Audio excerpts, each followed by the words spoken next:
Hey y'all, welcome to Tears and Joy in Your 20s. I'm your host, Julia Light, and I am so glad you're here. Navigating your 20s comes with a lot of highs and lows, a lot of freedom, and a lot of uncertainty. That's why I created a space for conversation about all of it. On this podcast, you'll hear interviews of creatives, entrepreneurs, people doing big things in their 20s telling their story, tears and joy and all. I hope this helps you know you're not alone. There's so much to look forward to, and you can savor this season right in the messy middle. Hey y'all, welcome to Tears and Joy in Your 20s. I'm your host, Julia Light, and I am so excited today to have the one and only Kaiti in the house. Kaiti is a Korean-American creative who started a YouTube channel as a coping mechanism during the pandemic. Through her fashion-forward and soul-driven videos, she built a community of over 500,000 subscribers in just 2 years. Now, freshly graduated from Brown University, Kaiti is on the hunt for the next intersection between complex storytelling and supercharged virality to make audiences everywhere laugh, cry, and feel seen. Yes, welcome to the show, Kaiti. Thank you so much for having me. I'm so glad to have you. So, Kaiti, for those of us listening who are not blessed to be your roommate, like I am, or who don't know you yet, can you tell us your story? How did you get into YouTube and all the things that you're doing today? Right. What a loaded question that I am Yeah. so prepared to answer. So, hey you, it's Kaiti. That's my name. And wow. So I feel like my story really starts with YouTube before I started YouTube, obviously. Okay. And so rewind, it's freshman year of college. I am the most anal, uptight girl that you know, okay? Like, I'm very much no play, all work, and focus on getting to the top of the ladder. Like, that is literally my only objective coming into Brown.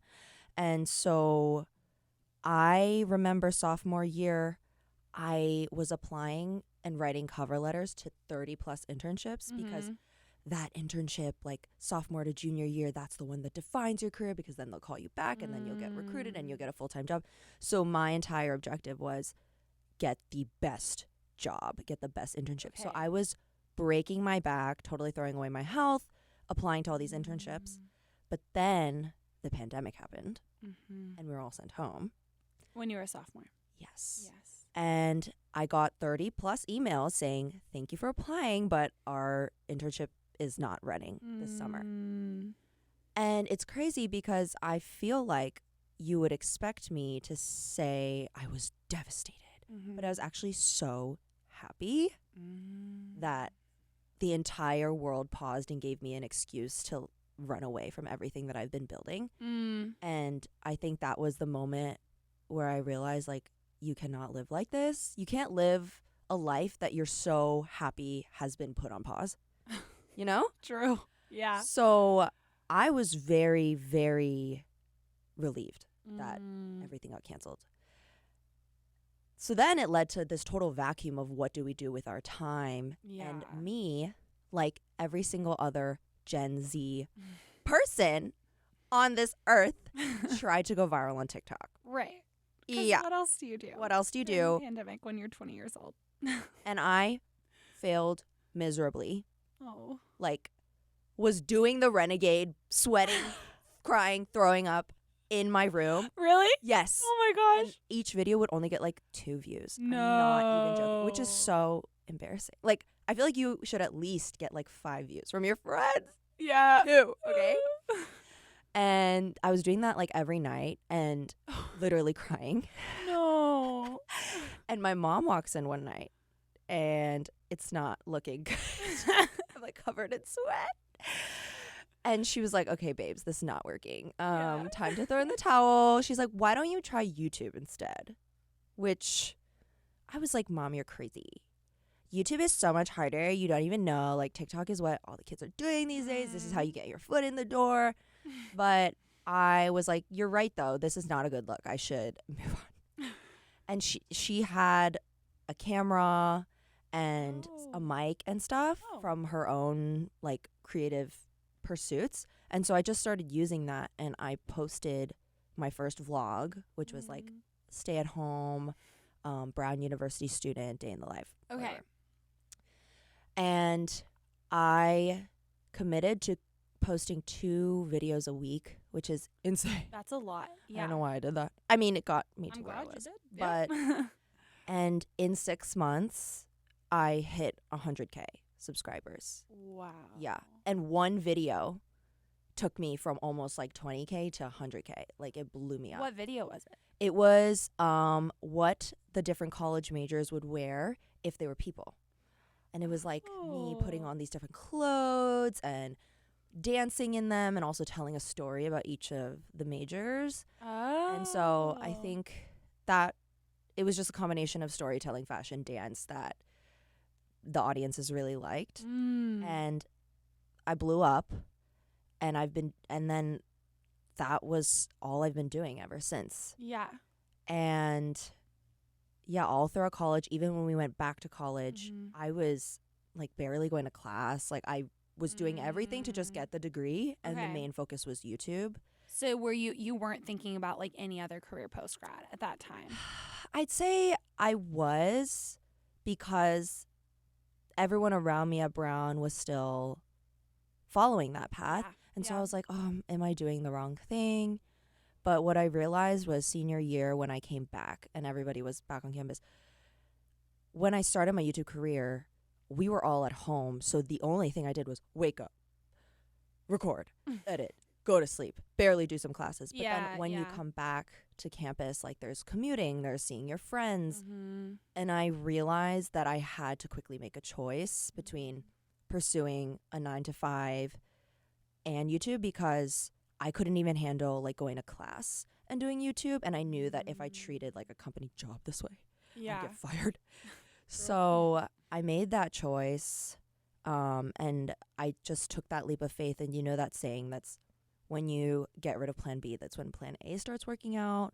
I feel like that's what happened. Oh, that's so interesting. Right? Yeah. So yeah. And then I decided to do YouTube full time, and graduated, came to New York City, because that's where all the influencers were moving. And things did not go as I expected once I came to New York City, which we can get into. Yeah. But yeah, I feel like the whole journey of YouTube has grown my ability to tell stories and also intimately interact with an audience to see what speaks to them. I know you've shared that like things did not quite go as planned in New York, and that's like a teaser. We can get into that, obviously, because this is tears and joy in your 20s. But before we get into that, tell me a little bit more about like your YouTube content, because I do feel like your content is very unique in that you're such like a deep and thoughtful person. So it might be like this video and you're like dancing or like getting ready or whatever, but it has this voiceover, this like deeply written like thought, and you're just so creative and brilliant. So tell us more about that. Like, when you first started out, did you have a vision, or were you just like, I'm gonna try this out? Like, how did your like vision and like purpose, I guess, for your channel evolve over time, and like what is your purpose with it? Very good question. When I started, I'd say, okay, well, ever since I was a little girl, I would always tell my dad, I want to be famous. Totally. And my dad's like, Katie, you need to contribute something to the universe to be famous. You can't just be famous for the sake of being famous. And I'd be like, but I want to be famous. And so when I started YouTube, that was still, I think, a very subconscious line of thinking of, this is what is hot and cool right now. And no better time than this. So honestly, when I started, it was just to, let's see how far I can go. Yeah. And let's put my face out there. And once the numbers started kicking in, I honestly got kind of sucked into how do I keep the people happy? How do I make audiences come and be happy and more people? Yeah. So honestly, I would say that was my goal for, I feel like, the first half of my career. Okay. And when I started out, the main intention was to entertain. So I feel like when I first started out, there wasn't that much, or maybe in my opinion, there wasn't that much deep, thought-provoking stuff. Yeah. It was just, what makes people happy? What flashy thing can I do to attract people? Yeah. But then once the masses came, and I realized that one of the videos that went really viral that grew my channel like crazy, it was, oh my gosh, I can't even remember the title, but it was something about like how to dress for your body type because you're doing it all wrong.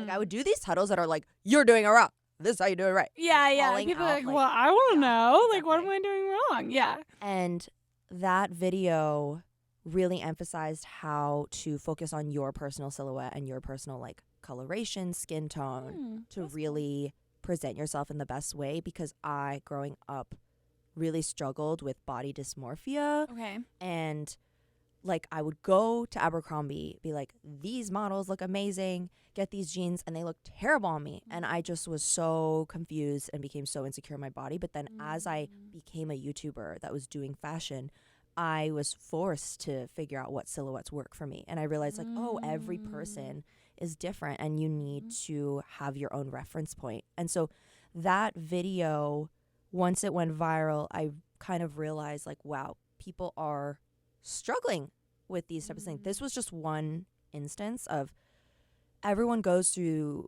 that motion of waking up and looking at themselves in the mirror and being like, like there's something, like I feel like I look frumpy right now, like what's going on? Yeah. And then being able to address that and make them feel seen and then provide a solution. I feel like that was the first time that I was like, oh, people are in need of answers. Let's see what other answers that I can give. And so while I first got my foot in the door with fashion, because that was what I became known for on YouTube, I quickly realized like a deep flame that gets kindled in me is when I'm able to make someone feel seen. Wow. And help them process through that. Yeah. So that became kind of the evolution from fashion into more complex, like deep soul searching. Okay. Yeah. I love that. That's so cool that it almost happened like accidentally. It definitely. Everything was accidental. There was nothing about my life that I planned and it went like exactly the way I wanted, you know? Such is life. Yeah, right? such is life. That's amazing. Yeah. Okay.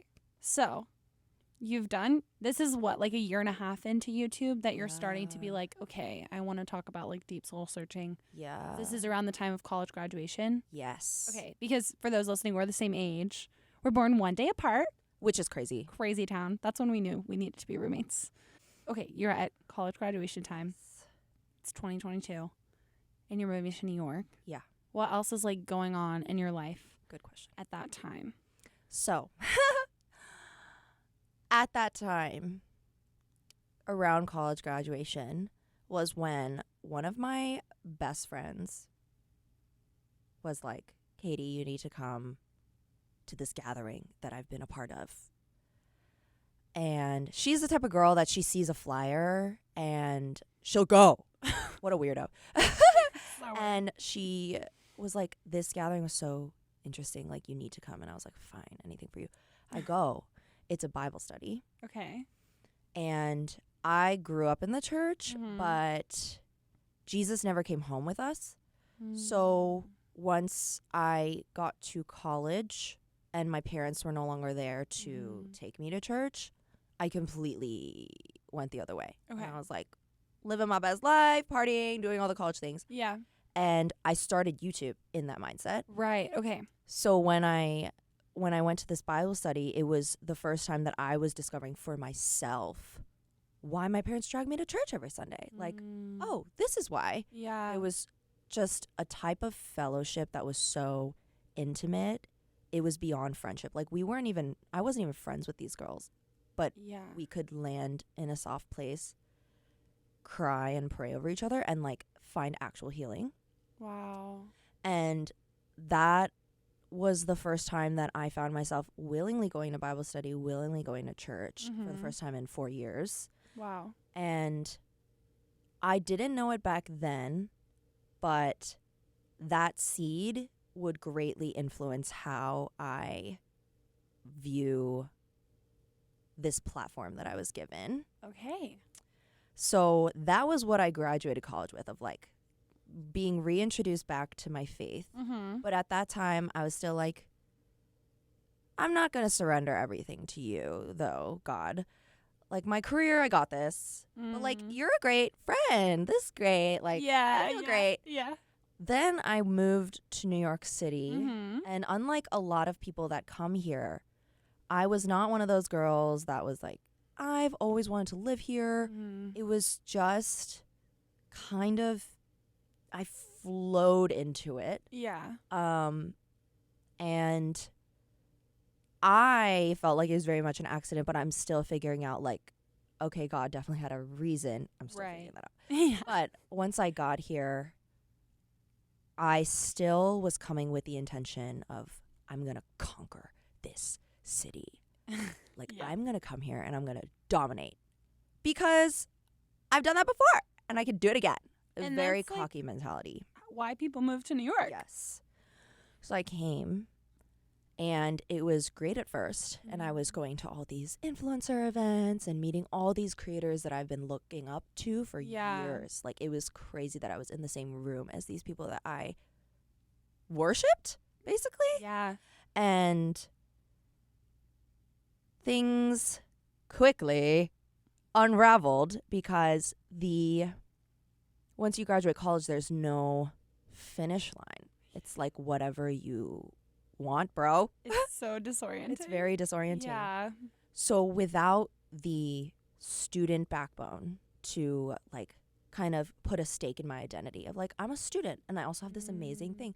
With that, I was like, okay, this is like the only thing I have left, like this creative YouTube platform. And so it creates a power vacuum of like, I need to do everything to make this work. And I quickly fell out of love with the creative process because of how hard I was pushing myself to make it work, to sustain it, to keep the audiences looking at me and clapping for me and all of these things, which are very fleeting things and they're extremely hard to control. Like, you can't control what people think about you, how long they're looking at you, but that is what I was trying to do. And it puts an insane toll on your psyche to try to control things that you literally cannot control. Yeah. At that time also, I was going through some interesting family shifts, and that combined with this career existential crisis, I experienced my first encounter with depression. Yeah. And it was very scary because as a high achieving type A person, you pride yourself on like, no matter what the circumstances, I get up and I do my job and I submit things on time and I am able to be excellent despite all these things. Yeah. And for the first time, I couldn't do that. I like couldn't open my laptop, couldn't get out of bed, would just spend days looking at the cloudy sky from my couch and being like, this sucks, but I can't do anything about it. And it created great empathy for like everybody that I had looked down on in my past, of like people who couldn't keep up or people who were not as punctual or struggled. Back then I was just like, get it together. Yeah. And this was the first time that I was like, oh, sometimes you literally can't get it together.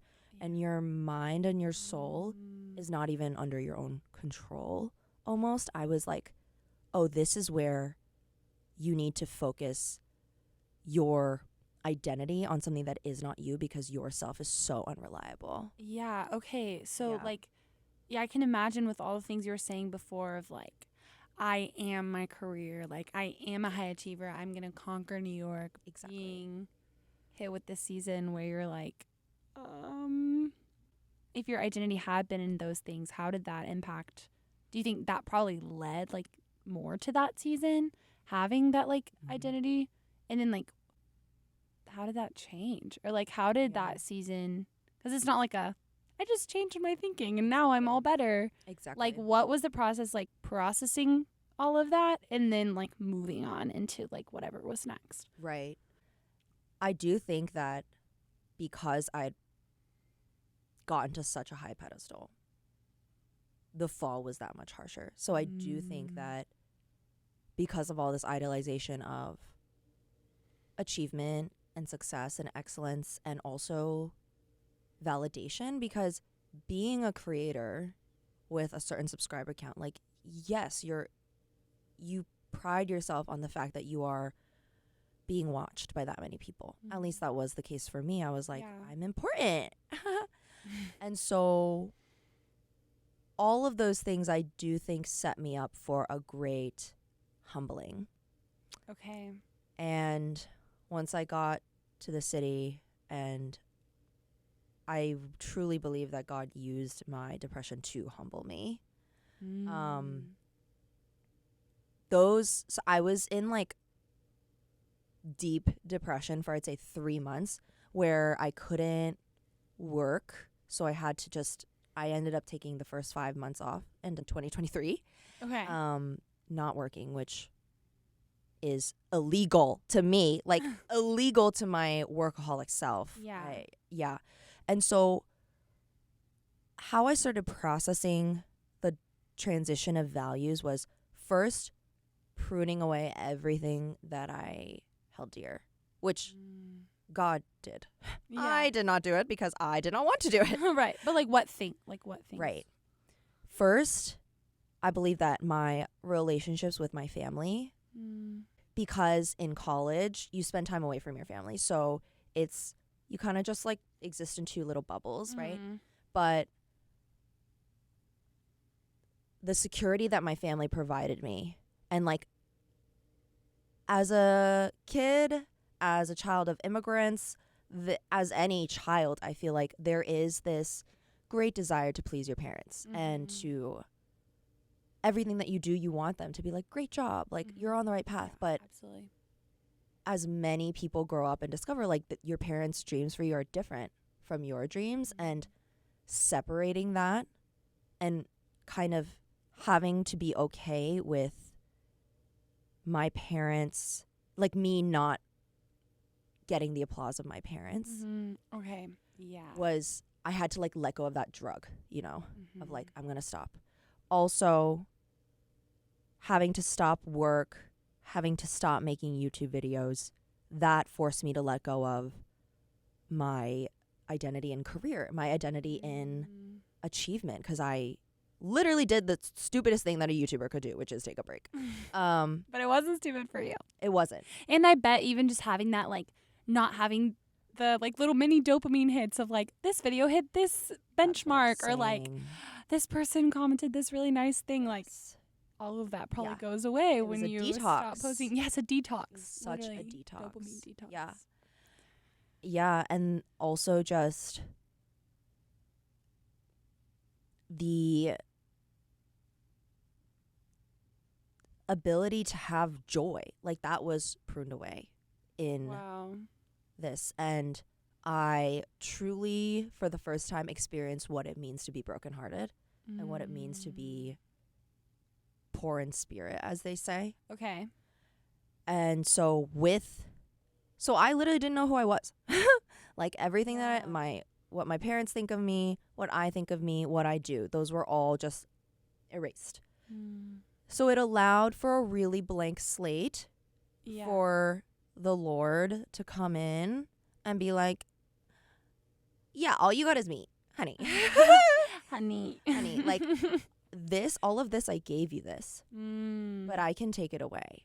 And I truly believe that it's because I'd like corrupted it and tried to make it so much more than what it was supposed to be. I think God was like, okay, you need to stop snorting these drugs. Like, we're going to like stop for a second. And metaphorical drugs. yes. Yeah. Metaphorical drugs. Clarify for everyone. Yeah, like metaphorical drugs. Like, I call attention and validation like what my soul is like addicted to. It's like a drug for me. And it is going to be something that I have to watch for like the rest of my life. Yeah. I truly do think that. And so that cleared the slate, and I became really involved in just showing up and being, like being, not doing. So our church was like a great community point for me to heal from my depression. I remember walking into my first community group, and I had just been diagnosed with depression, and I literally told this entire room of strangers, like, I have just been diagnosed with depression. And to go against like the social norms of like hiding and keep it together and pretending to be okay, to do that, it taught me a whole new way of being, because it allowed for these people to love me and support me. Wow. And so I think I really rediscovered again the beauty of community, because everything that I accomplished up to this point, everything that God was trying to get me to let go of, was like individualistic, like lone wolf, I can do this. Yes. So it taught me how to find like my identity, and not someone who is doing the helping, but is the person being helped. Wow. Which is like hard. It's really hard to do. I hated it. Well, but no, like, I didn't hate it. You get to be loved, and you get to have friends who like, you know, who care for you. But it takes that humility. And sometimes, it feels like through your life circumstances, God prepared that for you. Exactly. Yeah. So then after that, I feel like I tried to go back to YouTube. Okay. And I was approaching it from a very different lens of, and this is also when the creator economy started looking different to me because of my faith. Oh. And I started realizing for myself personally, like as an influencer, as a content creator, what you're doing every day, what I was doing every day, is posting pictures of myself, talking about myself. Look at me, this is this amazing thing that I did. And oh my gosh, this is the coffee that I got today. And it is fun to post and get validation for that, but I started seeing through it. It started feeling very empty to me to just post pretty pictures about myself and that be it. And so this is where I felt like I transitioned from making viral hits and like quick fashion videos to trying to really say what's on my mind. This, with that transition, the numbers went down. Like it didn't go as viral, and that was also a big contention point for my soul. Like it felt again like the addict within me was like which one? like give me back the drug, literally. Yeah. And I had to become okay with that, and that's when I realized like the futility and the ability through which like follower count, likes, subscribers, everything like falls through my fingers. Like I worked so hard to build this, and the moment I stop posting, it just falls through your fingers. And I'm like, I'm not going to keep doing this for the rest of my life. I can't run after this. But it was very hard. I remember the first time I saw my Instagram follower count like drop like 1,000. It felt like the world was crashing down. I'm not joking you. And I remember texting all my creator friends and being like, is this okay? Like, is my career over? And they were all like, no, this is like part of the game, right? And yeah, it is part of the game. And it forced me to let go of that. And as I continue to try to return to YouTube, I tried a lot of different content ideas and became okay with experimentation again, which is great. That's really good. But over the last few months, I'd say that because I had almost abused my creativity and the gifts that I have to just adhere to the system of constant output, my relationship with creating had become so toxic that I realized that I needed to take a step back and like heal it. It's almost like I was in a like toxic relationship with a lover. Yeah. And we need to go to couples therapy. Yeah. Like that is what Yeah. I think that I'm still in that season. So I told my Euligans or subscribers, I call them my Euligans. Hey, Euligans. Hey, Euligans. Love you guys. Aww. I told them like I'm gonna take a pause again. And of course, everyone is so supportive. Yeah. And now I am really taking every single class that makes me curious. I feel personally very led in this year to try to write screenplays or short films, and we'll see if they make it to the YouTube. Yeah, but that'd be so cool. And classes, like what? Classes? Listening, like what classes? It's crazy. I didn't know. Like growing up, I was so dead set on goals of I need to get into an Ivy League. So no, I'm not going to try that random extracurricular. I need to keep building on what I already have. So I would never try new things. And oh my gosh, I'm so sweaty. I hope it doesn't show. Oh my gosh. Okay. The conversation's so good. Yeah, You're working up a sweat. I'm working up a sweat. Like I would never try new things. So I feel like I'm going through that extracurricular exploration now. Wait, so yeah. I tried improv. I started with improv, which is so scary, but it forces you to be okay with looking so stupid. Mm-hmm. It's so liberating. Loved improv. Literally laughed my butt off every class. It was so fun. And she then, wouldn't let me come to her performance. I know. I didn't let anyone come because it just was my first time. I know, it's fine. But that is so funny. You're like, I know. no, I'm like, nobody you cannot come. Nobody come. But improv, and then I picked up ukulele, which I am not a musical person, or I didn't think I was. But wow, like this is something that every human is designed to at least take part in, like recreationally. Like music is so healing. So I self-taught myself ukulele. I took a comedy sketch writing class. I took pottery class. I signed up for acting class. I signed up for singing class. So fun. I want to take a glass blowing class. Oh, that would be amazing. You know, so that would be so cool. Right? So I am really, anything that I'm curious about, I want to try. And I'm encouraged by like Steve Jobs. He was like, I took this one calligraphy class and I didn't know that it would help me, but like that's what developed the typography of Apple and why it's like so beautiful. Like he was like, I didn't know that one class would help me, but like that is what deeply informed like the whole branding of Apple. Oh my goodness. And so I'm just like using that as a little bit of like, yeah, I'm just exploring and I don't know what seeds this is going to plant, but why not? Yeah. Like all the dots will be connected by God looking back. Yeah. But right now I'm just responsible for like going forward and doing my thing. Okay, I love that. And I love that like some of the hobbies classes exploring things, like some of those could directly relate to like career things, like getting into film, stuff like that. But some of them are literally just like I'm curious to do. Yeah. And I feel like both of those make sense for your story. Because like in one way you're like, okay, what do I want to do next career wise? But in another way you're like, I need to like rest and enjoy my life and like have something else to live for besides like achievement. Yes. How has your faith played a role in that kind of like mindset shift? I mean, it's the backbone and the foundation of it. Like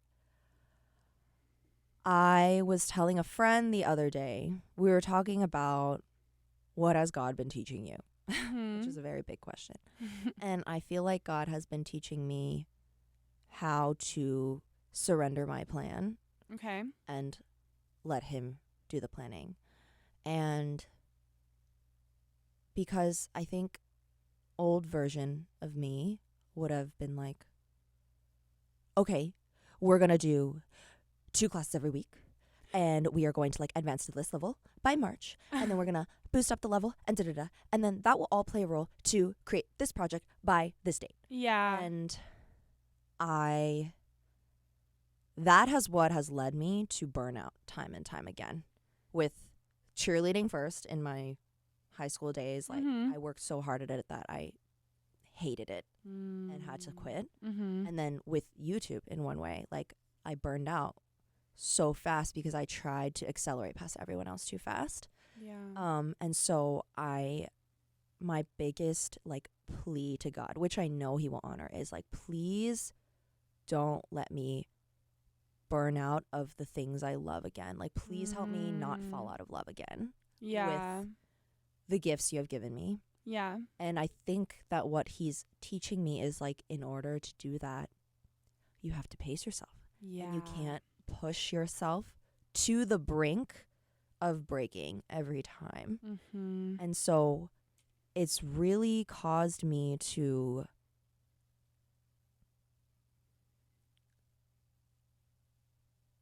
go off of, okay, I feel like this is what I'm led to do, and just doing it and then waiting, instead of being like, I'm booking all these things and I'm going to like wrestle my way up there. Yes. Like taking one step. Taking one step instead of running, which I'm so used to running and sprinting. Because, yeah, when you run, you get tired. I get tired and I sprain an ankle and then I'm out of the race. I'm really tired of doing that. Yeah. So. No, that like makes Yeah. so much sense. And I even was just thinking as you were talking, because I'm also a Christian, Katie and I have that in common. And like one of my favorite scriptures is Psalm 23 from the Old Testament. And it talks about how like God makes us lie down in green pastures, and he leads us beside still waters. He restores our soul. He leads us in paths of righteousness for his name's sake. And I even just think about that, just this like slow rest life that is like so different from the hustle and bustle of New York City. Exactly. And you can still create amazing, deep, meaningful things. I think about how even like your work took on so much more meaning after your faith started to grow. Yes. But yeah, it's like we're meant to live a life of a rest. Yes. Operating and out hard of work, but like both. Yeah. I agree. And I didn't. Yeah. That has not clicked for me until now, which I'm grateful. I mean, you're 23. I'm 23. Like, yeah. There's so much ahead, you know? I know. Okay. Well, let's talk about that. You're 23. I'm 23. Also, that's fun. Psalm 23. And we're 23. I'm also 23. Let's go. I will be 24 the day after Katie. So, being 23, we've talked about all the things that you've experienced literally because you were probably 20 in 2020. Yeah. So like literally in the first 3 years of your 20s, so much has happened. Wow. But you've like learned so much, and you've done such a good job with like thinking deeply and like being open to change and learning. So like, what are you like looking forward to or thinking about going forward? That's big question. Yeah. Wow. I was telling someone the other day, I am like not very good at looking forward to things. It's something that I believe God is restoring, very in progress, because I tend to not look forward to things because I don't want to get disappointed. It's like something like that. Yeah. So I am really looking forward to being so comfortable running my own race that I don't feel pressured by what anyone really tells me. There was this like TikTok that I saw from this creator that I really enjoy. She said something like, don't go to the ocean of your life with a tablespoon or a thimble or all these other things that people hand you, saying like, this is what you should do. This is all you can take. And I'm really looking forward to coming with like a bigger bowl every time. And then eventually just like running into that ocean that I know that God has for me, and not comparing mine to other people's. because it's just, we are all so cut from different cloths that Yes.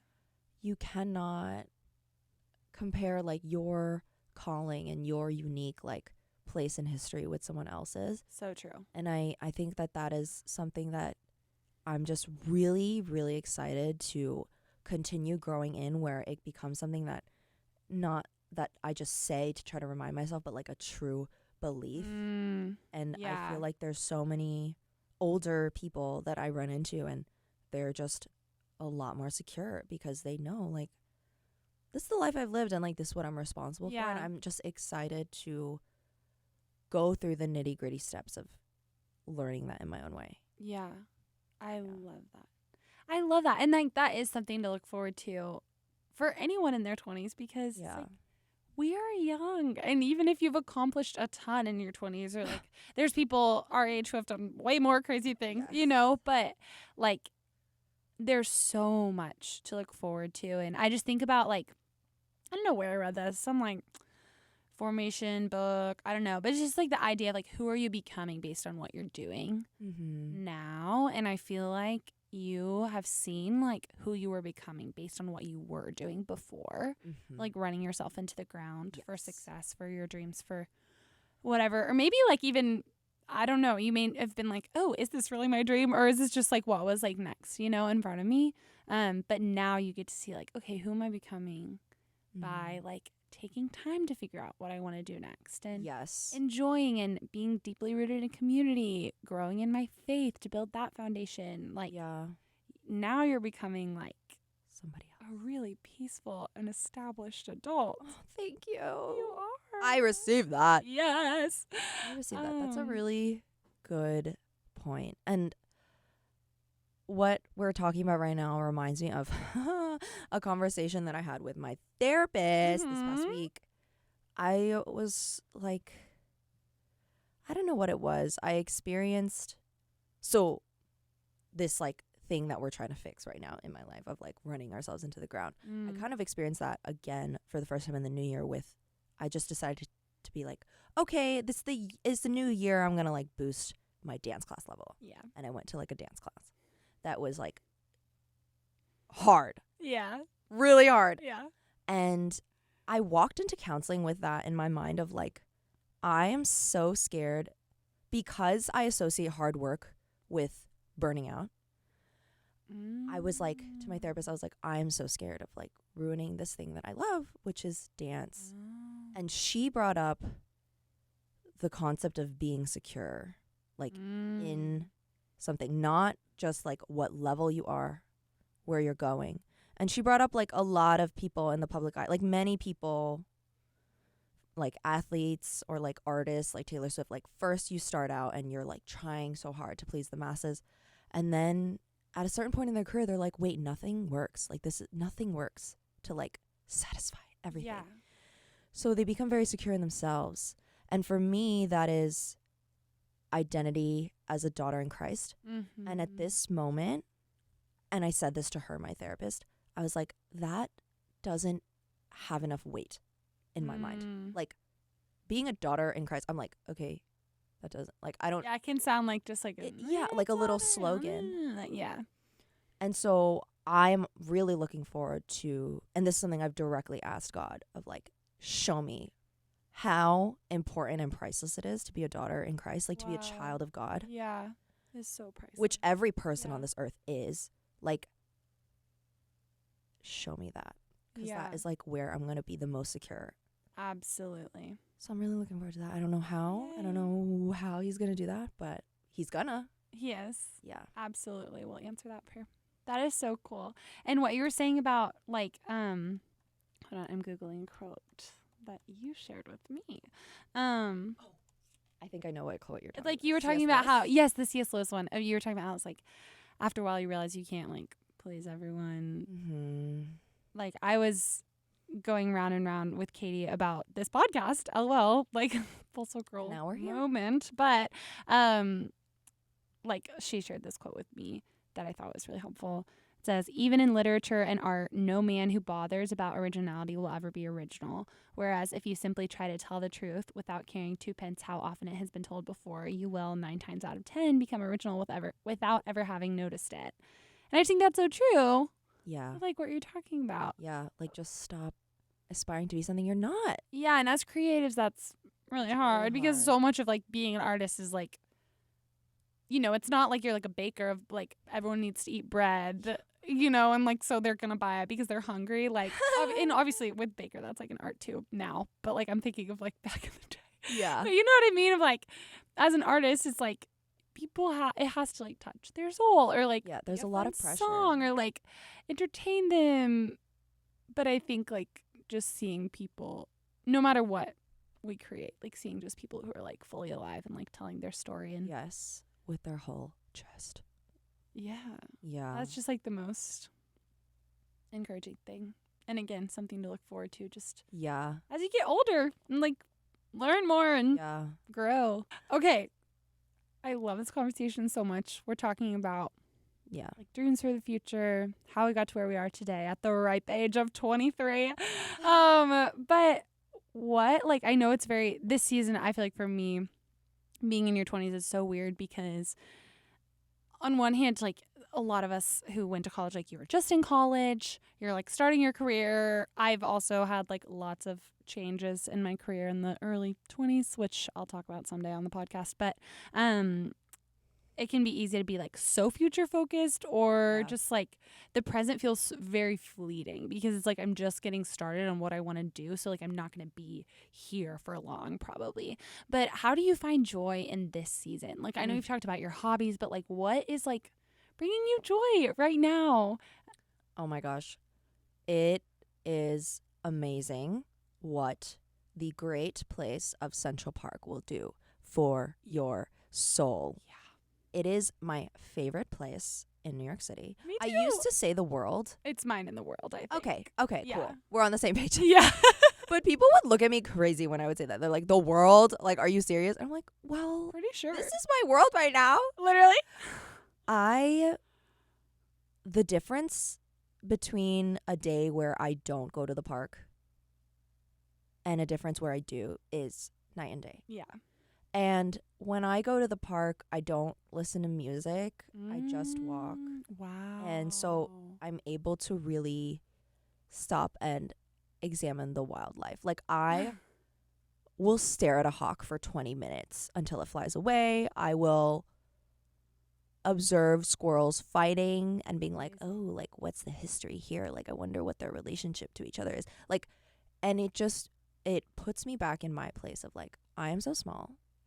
And look at all these animals just enjoying the present. They're not thinking about their future. They're not. And it really reorients me. Wow. And so that has been such a beacon of joy. Yes. And that is something that I only learned when I got really depressed because the only thing that I could do or had enough energy to do is like go outside. Wow. And that's where I was like, oh, this like helps. Yeah. What? This really helps. A lot. Yeah. So it's something that I've like kept up. And I feel like depression is something that it can come back. Like it's not, my counselor describes it as like, well, when you feel a cold coming on, you start to dress warmer and you like drink warm fluids and you drink a lot of water, like you get ready and so you can like mitigate it. I think depression is often like that where you can't just be oblivious and be like, no, I'm never gonna. And taking those walks in Central Park brings me so much joy and it helps me to not lean into like that area. Yes. So that is a huge place of joy. That's amazing. Yeah. And another place, my bed. I love my bed. Yeah. I thank God for my bed every single day. That's like, so good. Oh my goodness. Investing in one's space. That is something that I never really understood. Like, I'd always be like, I'm just going to be here for a year. Why would I put things on the wall? Why would I buy candles?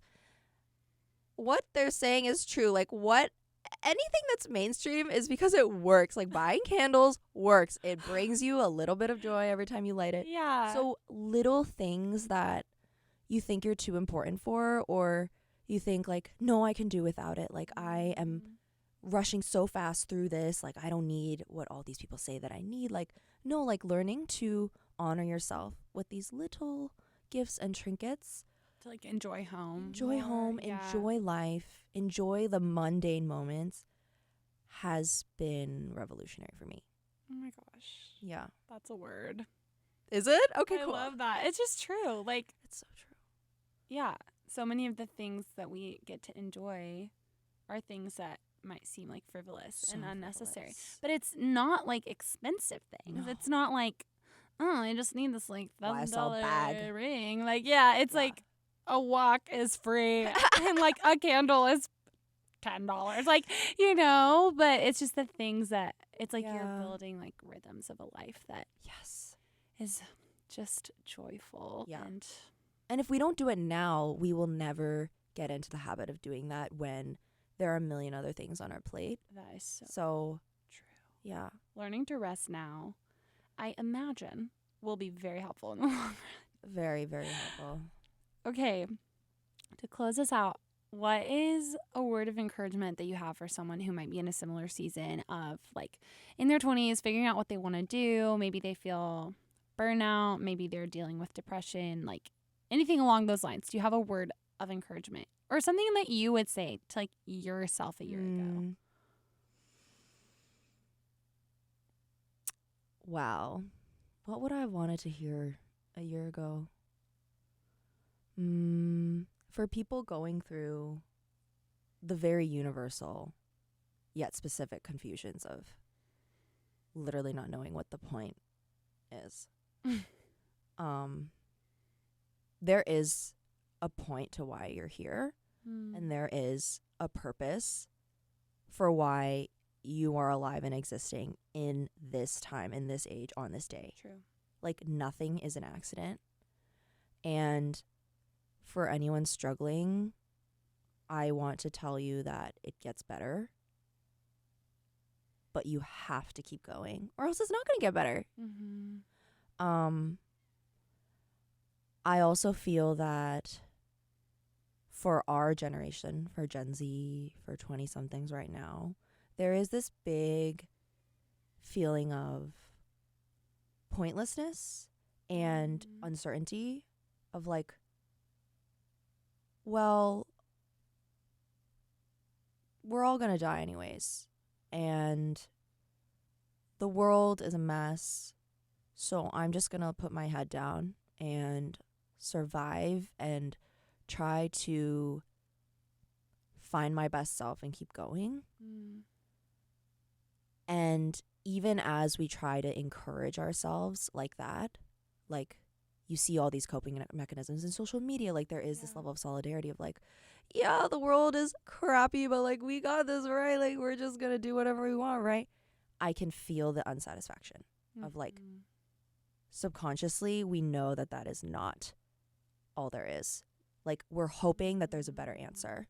Then we're just going to like do the best we can and build the best life we can. Haha. And like do it for ourselves. Do it for just, like, ourselves. Try to make ourselves happy. Yeah. I really strongly encourage you to start believing that there is more to life than that. And that you start asking yourselves the question of like, but what if that is not the whole point of why I'm here on this earth? Because secretly you want that to be true. You want there to be a bigger point. And I'm here to tell you that there is a bigger point. So true, Katie. Wow. So I really advise you to not run away from like when the really tough, messy feelings arise. I think those feelings are your friend. They are there to show you where you need to go and what you're afraid of that you don't need to be afraid of. Like those things have no power over you. And so continue to push forward, but also continue to look at what you're running away from. And I want you to be encouraged that there is a reason why you're here, and there is a purpose for why you have the gifts and the desires that you have, and like